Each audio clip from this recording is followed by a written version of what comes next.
Já parou para pensar como um carro popular, um antibiótico qualquer ou o celular que está no bolso foram possíveis? Hoje a gente vai dar uma olhada em 3 revoluções silenciosas do século XX que não só mudaram a história, mas que continuam moldando a nossa vida, muitas vezes sem que a gente nem se dê conta. O século XX é uma coisa bem paradoxal, né? De um lado foi uma época de massacres terríveis, mas do outro foi um tempo de avanços tecnológicos simplesmente incríveis. É nesse cenário de extremos, de destruição e de criação que nasceram as revoluções que a gente vai analisar agora. Então, o nosso roteiro hoje é esse aqui. Primeiro, a gente vai entender o tamanho da transformação do século. Depois, vamos mergulhar fundo em 3 áreas que mudaram o jogo: a produção em massa, a medicina e a informação. E lá no final, a gente amarra todas essas pontas. Vamos começar então pelo nosso primeiro ponto, a escala da mudança. Para a gente sentir de verdade o impacto das inovações que vamos ver, primeiro é preciso ter uma dimensão do tamanho da transformação que o mundo passou. Foi algo numa escala que, sério, nunca tinha sido vista na história da humanidade. E este número aqui diz praticamente tudo, 6,2 bilhões. A população mundial mais do que triplicou em só 100 anos, pulando de 1,6 bilhão. Imagina o que isso significa na prática. Mais cidades, mais consumo de recursos, mais tudo. Foi uma mudança social e ambiental numa velocidade alucinante. E claro, essa explosão de gente veio junto com uma explosão de ideias. O século XX nos deu o carro, o avião, a energia nuclear, os computadores. A inovação estava literalmente por toda parte. É bem no meio desse caldeirão de mudanças que as nossas 3 histórias principais começam. Nossa primeira parada é na revolução da fabricação. Como é que a gente saiu de um mundo onde tudo era feito à mão para a produção em massa que conhecemos hoje? Bem, tudo começa com uma ideia que, na época, parecia coisa de maluco: criar tecnologia para todo mundo. Lá no comecinho do século, automóvel era um brinquedo feito à mão, caríssimo, coisa da elite. Aí o Henry Ford olhou para aquilo e pensou diferente. E se qualquer pessoa pudesse ter um carro? O desafio era gigantesco. Como produzir em massa uma máquina tão complicada? A resposta veio em 1913.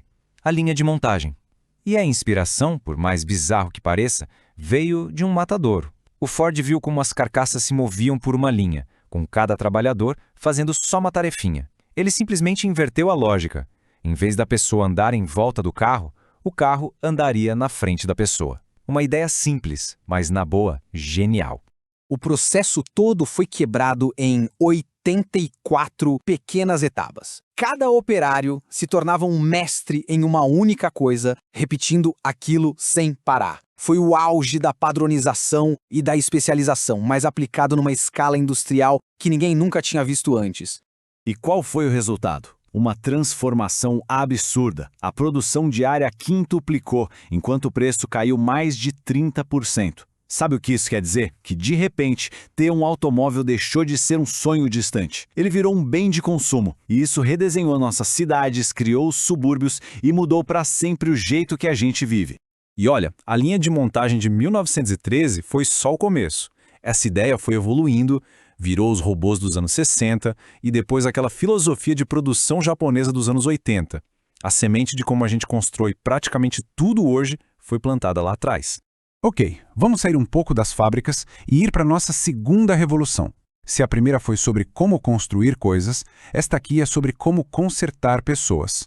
E essa é uma revolução na cura que, curiosamente, começou quase que sem querer.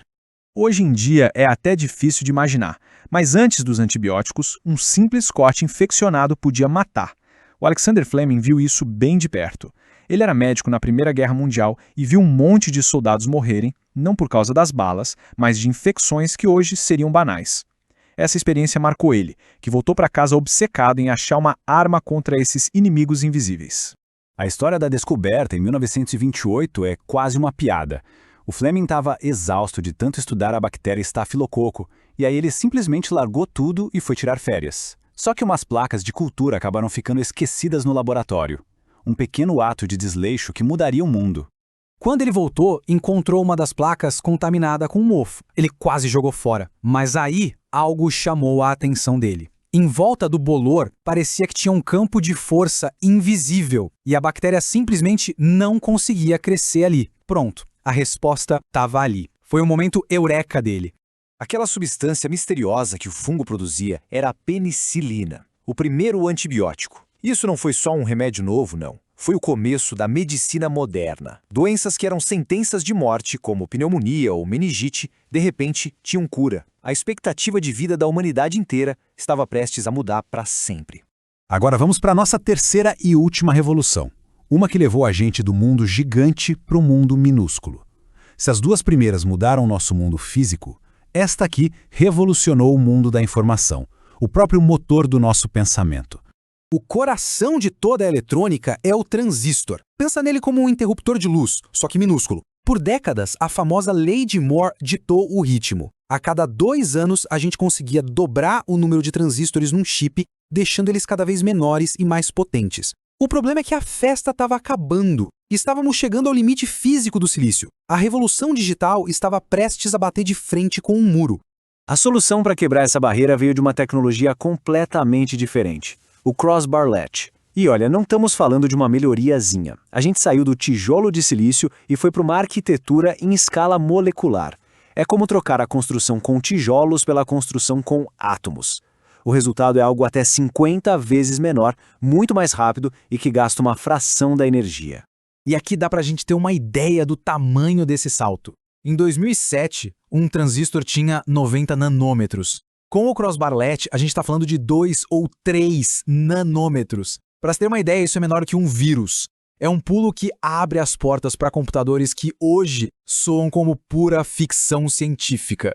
Então chegamos ao ponto principal. O que essas 3 histórias, que parecem não ter nada a ver uma com a outra, nos dizem sobre o século XX e sobre a nossa própria época? Se a gente der um passo para trás, o padrão fica bem claro. O mundo moderno foi construído em cima de 3 grandes pilares. Primeiro, a gente dominou a produção, criando coisas para todo mundo. Depois, a gente dominou a saúde, aprendendo a viver mais e melhor. E por fim, dominamos a informação, ampliando o poder da nossa mente. Foram esses os motores que nos trouxeram até aqui. Cada uma dessas revoluções nasceu de um problema, mas acabou criando um universo de novas possibilidades. A linha de montagem, a penicilina e o microchip foram as grandes respostas do século XX. A pergunta que fica no ar é, se a gente olhar ao nosso redor hoje para inteligência artificial, para engenharia genética, para exploração espacial, quais serão as inovações que vão definir o nosso século? Bom, a história continua sendo escrita.